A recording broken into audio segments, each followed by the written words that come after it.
মামলায় যাদেরকে গ্রেফতার করা হয়েছে তাদেরকে ইনশাআল্লাহ তাদের পক্ষে আমি আইনি লড়াই করব। আমার বন্ধু, আমার ভাই ব্যারিস্টার সাইদুল হক সুমন ভাই, তিনি আজ অসুবিধা আছেন।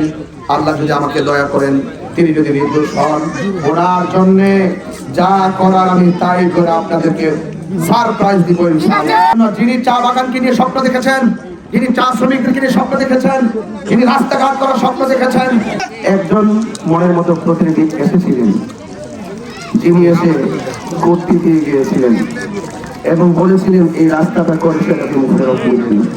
তিনি সব প্রক্রিয়া করে রেখেছেন। যদি ভাগ্যের নির্মম পরিহাস, যেগুলো কারণে তিনি হয়তো আজ আমাদের থেকে অনেক দূরে আছেন। তিনি যদি নির্দোষ হন, ইনশাআল্লাহ তাকে আপনাদের মাঝে নিয়ে আসবো।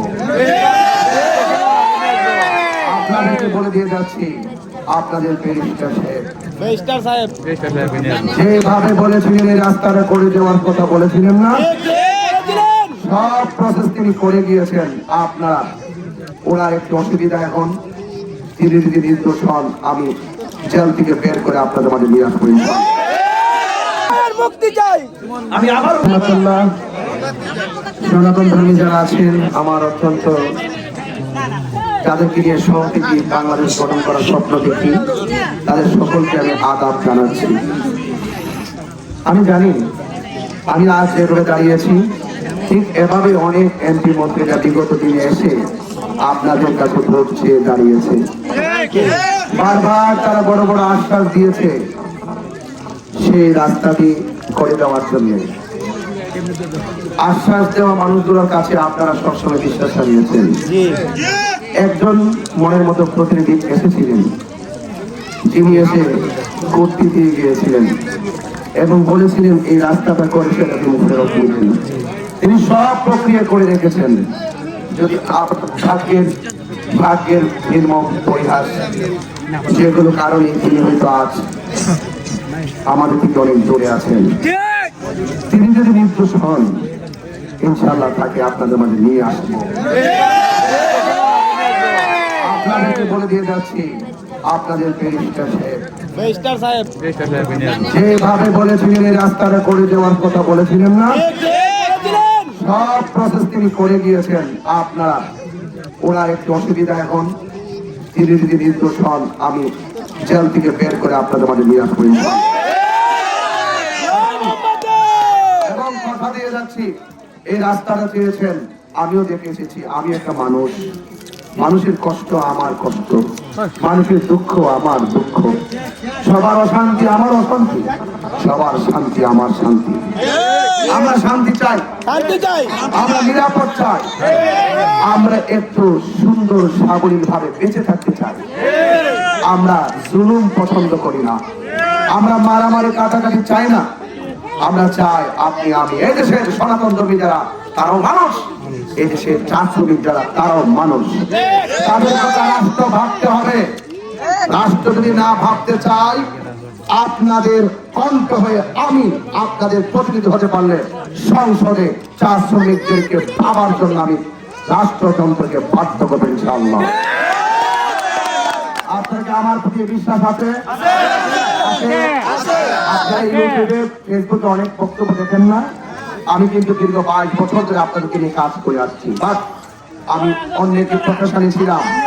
যেহেতু আমি রাজনীতিতে এসেছি, একটি দুর্যোগ মুহূর্ত, একটি সমস্যা এখন দেশে চলছে, বাংলাদেশে একটি ক্রাইসিস চলছে, মাজার ভাঙ্গা হচ্ছে, ভাঙছে না মাজার ভাঙ্গা হচ্ছে। একজন হিন্দু সনাতন ধর্মীকে মেরে গাছের মধ্যে জড়িয়ে আগুন দিয়ে পুড়িয়ে দেওয়া হয়েছে। রাষ্ট্র চলতে পারে না, এইভাবে কোনো দেশ চলতে পারে না। সবার আগে মানুষকে নিরাপত্তা দিতে হবে, সবার আগে মানুষকে শান্তি দিতে হবে। হামলা মামলা আপনারা ভয় পাবেন না।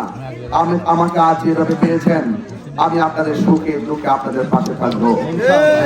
আজকে যারা মিষ্টি কথা বলে, তাদের মুখে অনেক মিষ্টি, ভিতর কিন্তু বেশি সুবিধা নয়। আমরা মুখে বলার আগে হৃদয়টাকে ঠিক করব, অন্তরটাকে আগে ঠিক করব। যদি অন্তর ঠিক রাখি, তাহলে মনে রাখবেন প্রত্যেকটা কাজ করা সম্ভব। উপরওয়ালা দয়া করবেন। এই রাস্তা অনেক কষ্টে আপনারা দিন কাটাচ্ছেন। আজকে আমি এসেছি, গতকালও এসেছিলাম এই এলাকায়। আপনাদের ইয়েতে গিয়েছিলাম, ফ্যাক্টরিতে গিয়েছিলাম। আমি সেখানেও বলেছি, আবারও বলছি, আপনারা হতাশ হবেন না, আপনারা চিন্তিত হবেন না। আপনাদের নিরাপত্তা দেওয়া, আপনাদের শান্তি দেওয়া, যা কিছু প্রয়োজন আমি করব। শিক্ষা, স্বাস্থ্য, অবকাঠামো উন্নয়ন, রাস্তা, ইনশাআল্লাহ যদি আপনাদের ম্যান্ডেট, আপনাদের সমর্থন, আপনাদের ভোট নিয়ে যদি আমি আপনাদের প্রতিনিধি হতে পারি, আপনাদের সুখে দুঃখে আপনাদের পাশে থাকবো ইনশাআল্লাহ। আপনারা আমার জন্য দোয়া করবেন, আশীর্বাদ করবেন। আপনি ভালো থাকলে আমরা ভালো থাকবো। সবাই মিলেমিশে এই নালুয়াকে সাজাবো, আমুকে সাজাবো, চুনারো ঘাটকে সাজাবো শান্তি আর ভালোবাসা দিয়ে। যেখানে কোনো উগ্রতা থাকবে না, মারামারি থাকবে না, হিংসা থাকবে না, প্রতিহিংসা থাকবে না, থাকবে শুধু শান্তি। কি থাকবে? কিনা চলে কিনা নিঃশেষ হয়ে আরেকজন আলো দেয় কি দেয় না? আমরা আমাদের ঘাম ছড়িয়ে আপনাদের প্রত্যেকের হৃদয়কে আলোকিত করতে চাই। আপনারা শুধু আমাকে ভোট দিয়ে, মোমবাতি মার্কায় ভোট দিয়ে আপনাদের প্রতিনিধি হওয়ার সুযোগ করে দিবেন। সবাই ভালো থাকবেন এবং সবাই ভালো থাকবেন, সুস্থ থাকবেন। আমার বন্ধু, আমার ভাই ব্যারিস্টার সাইদুল হক সুমন ভাই, তিনি আজ অসুবিধা আছেন।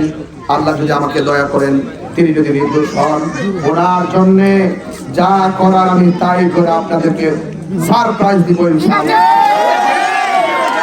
চান না বাংলাদেশি, চান না? চান না আপনারা? চান না? চান? আমি যে কথাগুলো বলছি, এই কথা কি আগে কেউ বলেছে? বলে না। এই জন্য তারা বলার সাহস রাখে না। এই জন্য যিনি চা বাগানকে নিয়ে স্বপ্ন দেখেছেন, যিনি চা শ্রমিকদেরকে নিয়ে স্বপ্ন দেখেছেন, যিনি রাস্তাঘাট করার স্বপ্ন দেখেছেন, এই দেশে আমি আবারও বলে দিয়ে যাই, এই দেশে যারা অযথা মিথ্যা হয়রানি মামলায় গ্রেফতার হয়েছে, ইনশাআল্লাহ আমি যদি আসতে পারি, মিথ্যা মামলায় যাদেরকে গ্রেফতার করা হয়েছে তাদেরকে ইনশাআল্লাহ তাদের পক্ষে আমি আইনি লড়াই করব। আইনি লড়াই করব।